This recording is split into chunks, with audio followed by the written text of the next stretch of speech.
Channels TV's in-house data analyst Babajide Ogusowo joins us now for the analysis. Babajide, it's great to have you on the news at 10.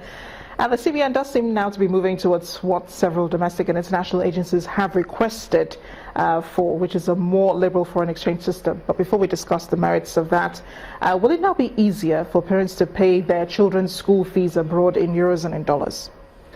So just consider this. 5 decades ago, how many Nigerians were migrating to the United States?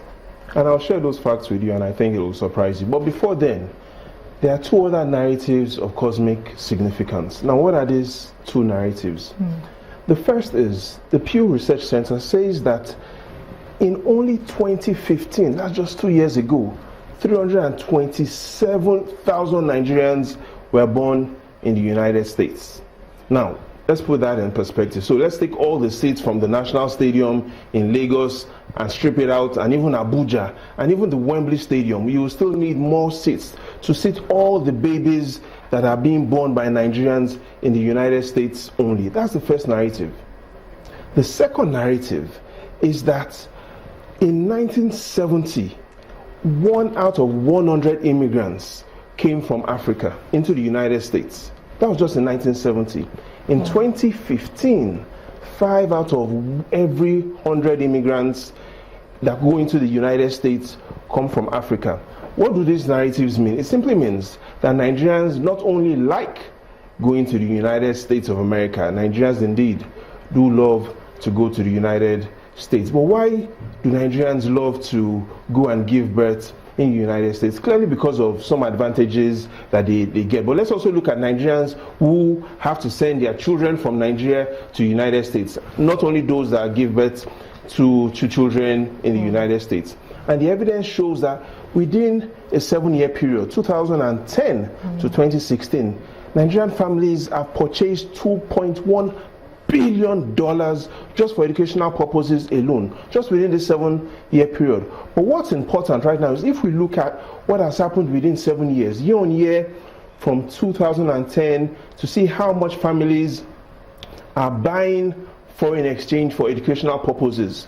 Now, we've seen every year from 2010, we've seen an increase in the request for foreign exchange for educational purposes from $164 million in 2010 to a climax of $579 million in 2015. However, something surprising happened last year. It declined for the first time in this 7-year period. Why did it decline? Perhaps only 3 reasons. The first is families and parents could no longer easily find Forex, and clearly students had to sit back home. Now, which is a potential opportunity for schools here to improve on the quality of education.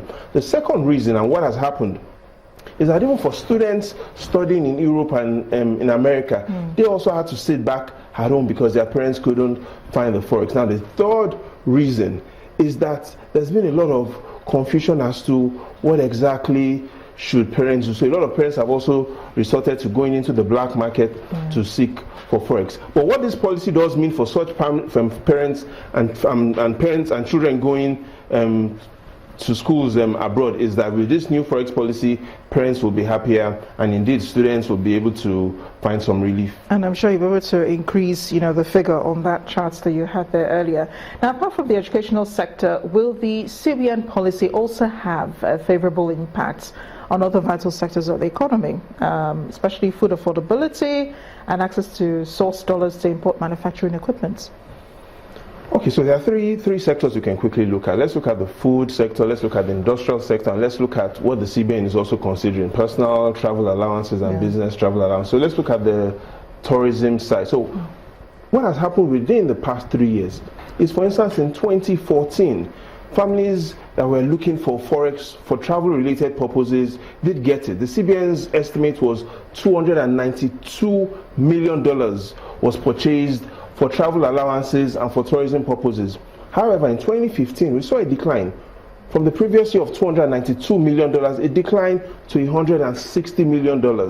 Last year, families were only able to source $50 million officially from the banks. So for travel and tourism purposes, yes, families that are now looking for more affordable foreign exchange will be happier. But there are two other sectors that is not still really clear if they will be happier, and that's the food sector and the industrial sector. And that's because let's look at what happened to the food sector last year. They got $1.9 billion officially to import food.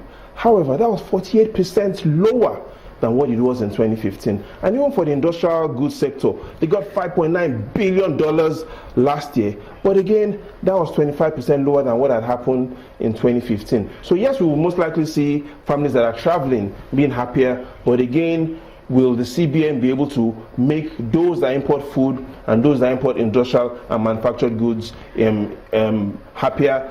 What I think is this is not the end of the CBN's Forex decisions. Neither is this the beginning. And this is happening at the beginning. And this is happening at the beginning of the year. So we'll have to wait and see. Thank you so much, Babajide.